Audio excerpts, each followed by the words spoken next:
Why so many good men over 50 gave up on love. It's not something they admit. But if you've ever loved one, you've probably felt it. The distance, the silence, the way he slowly pulled back, not because he stopped loving, but because he stopped feeling safe. He used to be her rock, her protector, her safe place. But one day, he just stopped trusting. And here's the truth most people miss. It's not that men like him don't want love anymore. It's that love, as they've known it, started to feel like a battle. In this video, we'll explore 5 silent heartbreaks that quietly push good men away, and what women can do to reconnect, not by changing ourselves, but by understanding the part of him that quietly gave up. Let's walk through each one together. Because sometimes the reason he pulls away isn't about what you did wrong.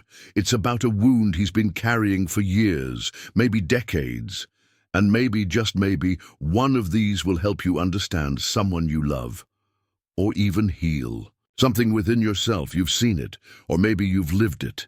The man who showed up fully, paid the bills, fixed the house, held her hand through chemo, gave his loyalty, his time, his everything, only to be treated like he was replaceable.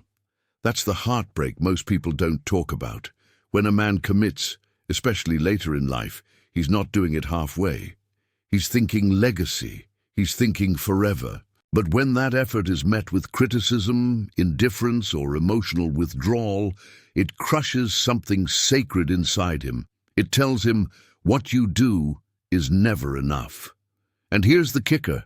The more he gives, the more invisible he feels. Not because she's cruel, but because somewhere along the way, she stopped seeing the man behind the effort. Tanya, 57, once shared with me, "My ex-husband was solid, a provider, but I was so used to having him there, I stopped saying thank you. I thought he'd never leave, until one day he quietly packed a bag and did. The damage wasn't loud. It was slow, quiet, accumulated like dust. Here's the truth. Men don't need grand gestures, but when their steady love is met with coldness or entitlement, they retreat, not just from the relationship, but from trust itself. Lesson. If a man shows up with his whole heart, don't make him feel like he's just doing his duty. Make him feel seen, like his presence matters, because once that trust is gone, it rarely comes back the same way. This one cuts deeper than most. People realize he wasn't perfect, no one is, but he showed up for his kids, taught them to ride bikes, made pancakes on Sunday mornings, sat through school plays with tears in his eyes, and yet when the marriage ended, the system treated him like a threat, not a father. Suddenly, he's only allowed to see his children every other weekend. He walks into courtrooms where no one asks about the bedtime stories he read or the tears he wiped. They look at income, accusations, and paperwork, and he walks out with something broken inside. It's not just about custody. It's about dignity. It's about being told, you don't matter the way she does. Lisa, 61, told me about her brother. He went through a brutal divorce, loved his kids more than anything, but the court believed every twisted story. Now he sees them twice a month, and they barely talk. It's like he's grieving kids who are still alive.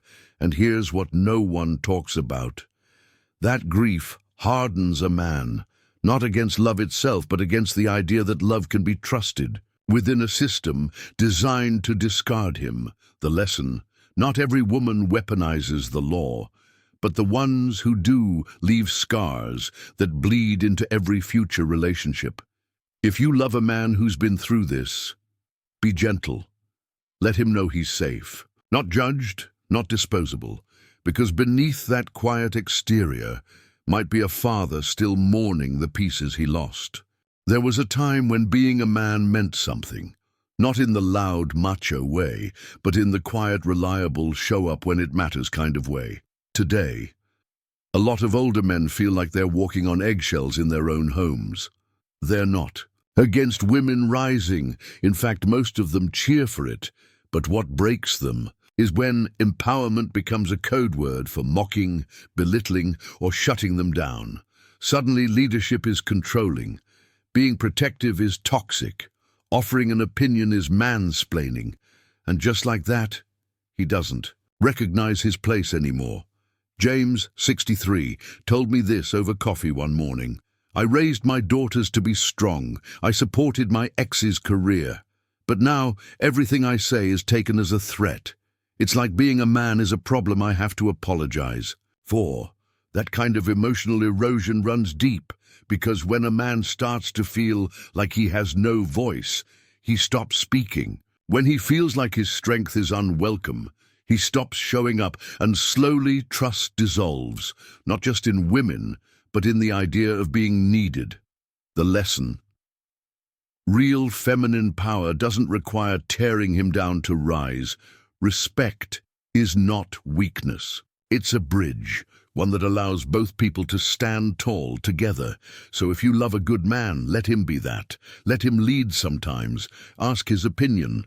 Let him matter, because when he does, he gives back tenfold.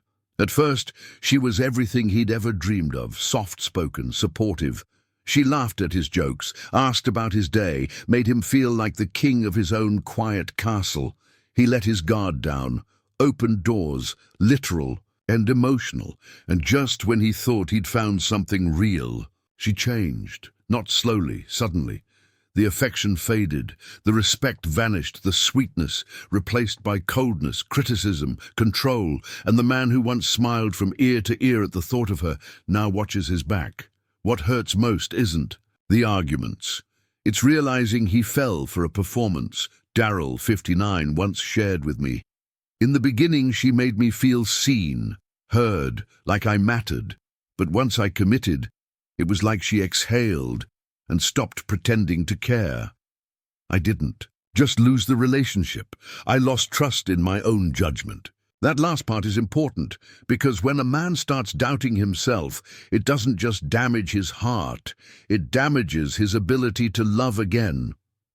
The lesson: if the version of you he meets in month 1 isn't the same woman he sees in month 12, he'll wonder if anything was ever real. And once a man feels deceived, he builds walls that kindness alone can't tear down. So if you're real, be real from the start. Don't fake sweetness to catch a man, because what keeps him isn't how well you act, it's how well you match what you promise to be. By the time a man hits his 50s or 60s, he's been through enough storms, broken promises, power struggles, arguments that went nowhere but still left scars. He's not looking for drama anymore, not trying to win or lose. He just wants peace, not silence, not boredom, just the kind of connection where he can take a deep breath and exhale, where he doesn't have to be on guard, where love isn't a performance, a debate, or a test. He's always failing. Julia, 58, once told me, "My second husband doesn't want a cheerleader or a challenger. He wants someone who lets him rest his soul." When I stopped trying to fix him or prove I was right all the time, he leaned in closer than ever before. That's the magic. Not in being perfect, but in being safe. A woman who knows how to bring warmth, not heat, who knows how to speak her truth without turning love into a battlefield. The lesson: a good man isn't afraid of strong women. But he's done with emotional chaos disguised as passion, so be the soft place he can fall, the voice that steadies him when the world shakes. Because when a man finds peace in a woman, he doesn't leave it behind. Here's the truth most people won't tell you. Men don't stop loving, they stop feeling safe. They don't walk away because they're cold. They walk away because somewhere along the line, love started to feel like a place they had to defend themselves in. But you have the power to shift that, not by being smaller, not by walking on eggshells, but by being clear, compassionate, and real, because the kind of love that lasts after 50, it's not built on spark. It's built on peace, respect, and deep emotional safety. So no, you don't need to be louder, smarter, sexier, or tougher. You just need to be honest, soft where it matters, steady where it counts, and wise enough to know real connection is never a war to win. It's a home to build. If this message touched something in you, If you've loved a man who shut down or lost trust or quietly drifted away, I'd love to hear your story. Drop a comment below, because your words might help another woman understand the man she loves, or help a man feel seen again. Maybe for the first time in years. And if you want more heart-to-heart conversations like this, don't forget to follow. This is a space for healing, for growth, and for finally getting love right.